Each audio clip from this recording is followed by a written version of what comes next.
पूजा और निशा अब दोनों बहनें अनाथ हो चुकी थी।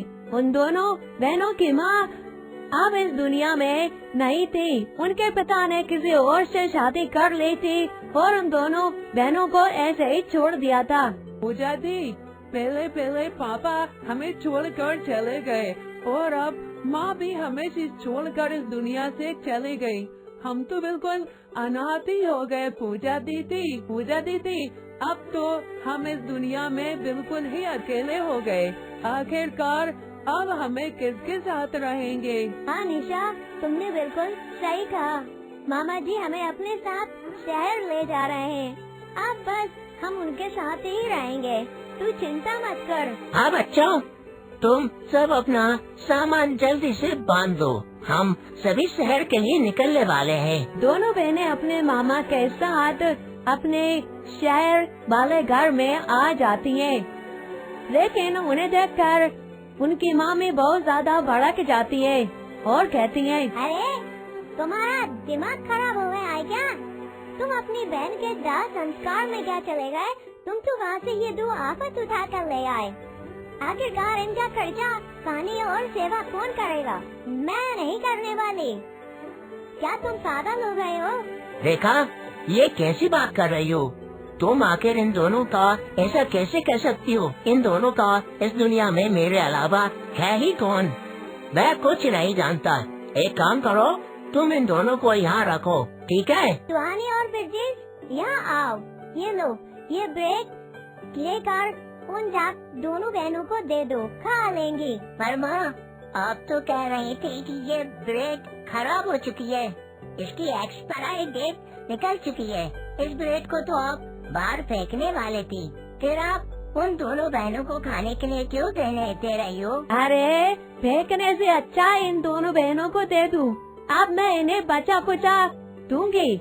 मैं इतनी अमीर नहीं हूँ कि इन लोगों को अच्छा खाना खिलाऊं।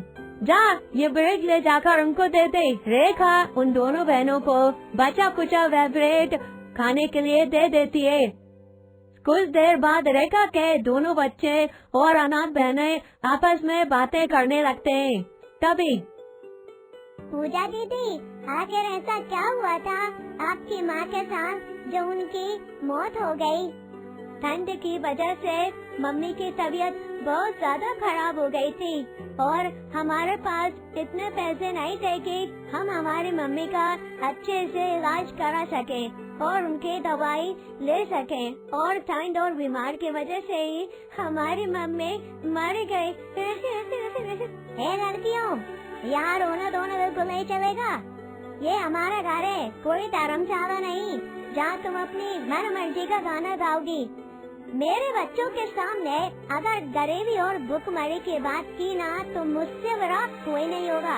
ये बात तुम दोनों अच्छे से जान लो। और हाँ, मेरा घर कोई धर्मशाला नहीं है, ना ही मेरे घर में कोई नौकरानी है, इसलिए घर का सारा काम तुम दोनों को ही करना पड़ेगा। इसलिए चुपचाप घर के सारे काम में लग जाओ। ठीक है मामी जी, जैसा आप कहें। आप हमें बता दीजिए क्या क्या काम करना है, हम वे कर देते हैं। घर के साफ सफाई, बर्तन धोना, खाना बनाना और बाजार से सामान और सब्जियां लाना। आज से ये सारे काम तुमको ही देखना है। अगर कोई काम छूटा तो मुझसे बुरा कोई नहीं होगा, ये तुम दोनों अच्छे से जान लो। दोनों अनाथ और छोटी बहनें काम में लग जाती हैं। घर के कपड़े धोते हुए दोनों बहनों की स्वेटर गीली हो जाती है, जिससे उन्हें बहुत तेज सर्दी लगने लगती है।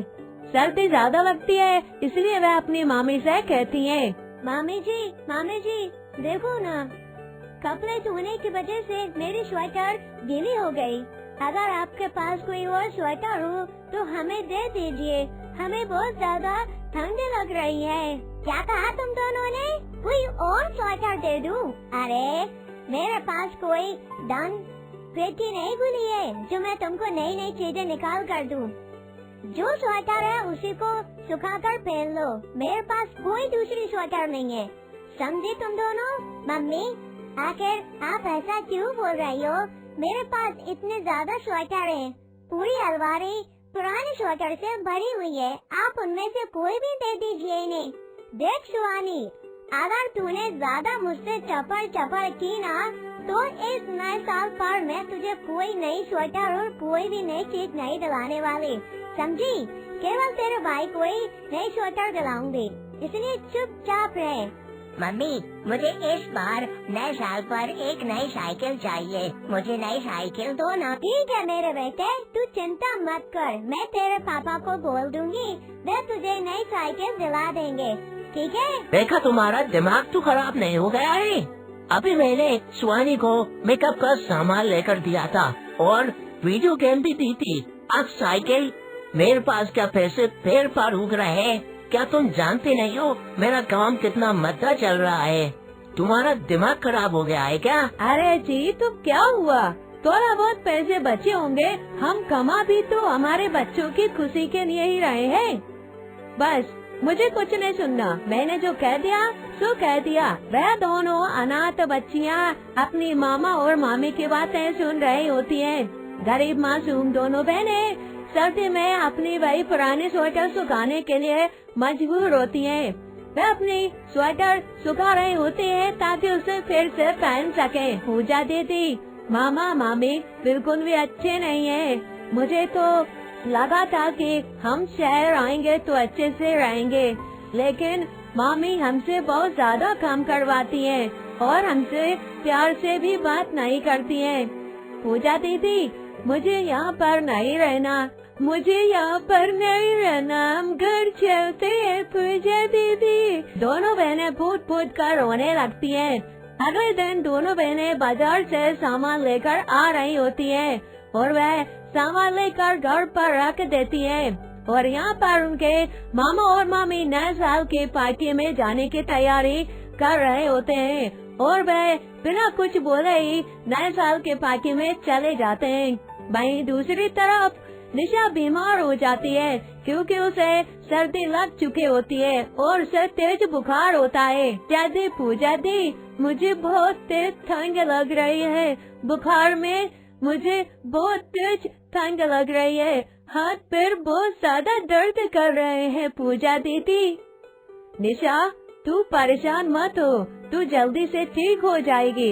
हम इस बार में बाद में बात करेंगे, तू चिंता मत कर बेटा। मैं अभी तेरे माथे पर पट्टी रखती हूँ जिससे तेरा बुखार कम हो जाएगा। पूजा निशा के खूब सेवा करती है, रात भर उसे पट्टी रखती है। पट्टी से उसका बुखार कम हो जाता है और पूजा ठीक हो जाती है। उसके बाद वह अपने नाना नानी के घर के लिए निकल जाती हैं और मामा मामी के घर पर